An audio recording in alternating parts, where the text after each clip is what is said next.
ಭಾರತದ ಪವಿತ್ರ ಕ್ಷೇತ್ರಗಳಲ್ಲಿ ಒಂದಾದ ಪುರಿ ಜಗನ್ನಾಥ ದೇವಸ್ಥಾನದ ಬಗ್ಗೆ ಎಲ್ಲರಿಗೂ ತಿಳಿದಿದೆ. ಆದರೆ ಈ ದೇವಾಲಯದಲ್ಲಿ ನಡೆಯುವ ಒಂದು ವಿಶೇಷ ಆಚರಣೆಯ ಬಗ್ಗೆ ಹಲವರಿಗೆ ತಿಳಿದಿಲ್ಲ. ಅದೇ ಸ್ನಾನ ಪೂರ್ಣಿಮೆ. ಒಂದು ದಿನ ದೇವರು ಸ್ವತಃ ಭಕ್ತರ ಮುಂದೆ ಬಂದು ಪವಿತ್ರ ಸ್ನಾನ ಸ್ವೀಕರಿಸುವ ಈ ಮಹೋತ್ಸವದ ಹಿಂದೆ ಒಂದು ಅದ್ಭುತವಾದ ಸಂಪ್ರದಾಯ ಮತ್ತು ನಂಬಿಕೆ ಇದೆ.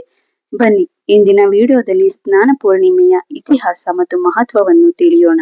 ಪುರಿ ಜಗನ್ನಾಥ ದೇವಾಲಯವು ಒಡಿಶಾ ರಾಜ್ಯದಲ್ಲಿರುವ ಪ್ರಸಿದ್ಧ ವೈಷ್ಣವ ಕ್ಷೇತ್ರ. ಇಲ್ಲಿ ಶ್ರೀ ಜಗನ್ನಾಥ, ಅವರ ಸಹೋದರ ಬಲಭದ್ರ ಮತ್ತು ಸಹೋದರಿ ಸುಭದ್ರೆಯನ್ನು ಪೂಜಿಸಲಾಗುತ್ತದೆ.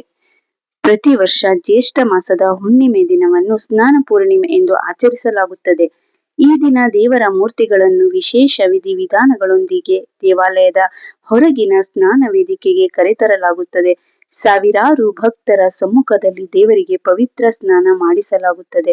ಈ ಮಹೋತ್ಸವದ ಪ್ರಮುಖ ವಿಶೇಷತೆ ಎಂದರೆ 108 ಕಲಶಗಳ ನೀರಿನಿಂದ ನಡೆಯುವ ಮಹಾಸ್ನಾನ.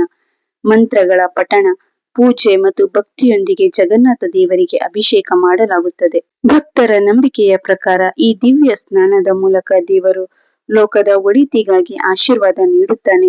ಈ ಆಚರಣೆಯನ್ನು ನೋಡುವುದು ಜೀವನದಲ್ಲಿ ಒಂದು ಪವಿತ್ರ ಅನುಭವ ಎಂದು ಅನೇಕ ಭಕ್ತರು ಭಾವಿಸುತ್ತಾರೆ. ಈ ದಿನ ಜ್ಯೇಷ್ಠ ಮಾಸದ ಹುಣ್ಣಿಮೆಯ ದಿನ. ಪುರಾಣದ ಪ್ರಕಾರ ಭಕ್ತರಿಗಾಗಿ ದೇವರು ಸ್ವತಃ ಸ್ನಾನೋತ್ಸವದಲ್ಲಿ ಭಾಗವಹಿಸುತ್ತಾನೆ ಎಂದು ನಂಬಲಾಗುತ್ತದೆ. ಈ ಮಹಾಸ್ನಾನದ ನಂತರ ಜಗನ್ನಾಥ ದೇವರಿಗೆ ಜ್ವರ ಬಂದಿದೆ ಎಂದು ಭಾವಿಸಿ ದೇವರು ಕೆಲವು ದಿನಗಳ ಕಾಲ ಸಾರ್ವಜನಿಕ ದರ್ಶನಕ್ಕೆ ಲಭ್ಯವಿರುವುದಿಲ್ಲ. ಇದನ್ನು ಅನಸರ ಕಾಲ ಎಂದು ಕರೆಯುತ್ತಾರೆ. ಈ ಸಮಯದಲ್ಲಿ ದೇವರಿಗೆ ವಿಶೇಷ ಸೇವೆ ನಡೆಯುತ್ತದೆ. ನಂತರ ರಥಯಾತ್ರೆಯ ಸಮಯದಲ್ಲಿ ಮತ್ತೆ ಭಕ್ತರಿಗೆ ದರ್ಶನ ನೀಡುತ್ತಾರೆ. ಸ್ನಾನ ಪೂರ್ಣಿಮೆಯ ಸಂದೇಶ: ಭಕ್ತಿಯ ಶುದ್ಧತೆ, ದೇವರ ಕೃಪೆ ಮತ್ತು ಹೊಸ ಆರಂಭದ ಸಂಕೇತವೇ ಸ್ನಾನ ಪೂರ್ಣಿಮೆ. ಸ್ನಾನ ಪೂರ್ಣಿಮೆ ನಮಗೆ ಒಂದು ಸುಂದರ ಸಂದೇಶ ನೀಡುತ್ತದೆ. ದೇವರ ಆರಾಧನೆ ಎಂದರೆ ಕೇವಲ ಆಚರಣೆಯಲ್ಲ, ಅದು ಭಕ್ತಿ, ಶ್ರದ್ಧೆ ಮತ್ತು ಮನಸ್ಸಿನ ಶುದ್ಧತೆಯ ಸಂಕೇತ. ಜಗನ್ನಾಥ ಎಂದರೆ ಜಗತ್ತಿನ ನಾಥ, ಎಲ್ಲರನ್ನೂ ಸಮಾನವಾಗಿ ನೋಡುವ ದೇವರು ಎಂಬ ಭಾವನೆ ಇಲ್ಲಿ ಕಾಣಿಸುತ್ತದೆ.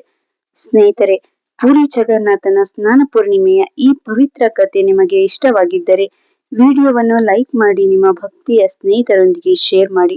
ಇಂತಹ ಇನ್ನಷ್ಟು ದೇವಾಲಯಗಳ ಇತಿಹಾಸ ಮತ್ತು ಪೌರಾಣಿಕ ಕಥೆಗಳಿಗಾಗಿ ನಮ್ಮ ಚಾನೆಲ್ ಅನ್ನು ಸಬ್ಸ್ಕ್ರೈಬ್ ಮಾಡಿ. ಧನ್ಯವಾದಗಳು. ಜೈ ಜಗನ್ನಾಥ.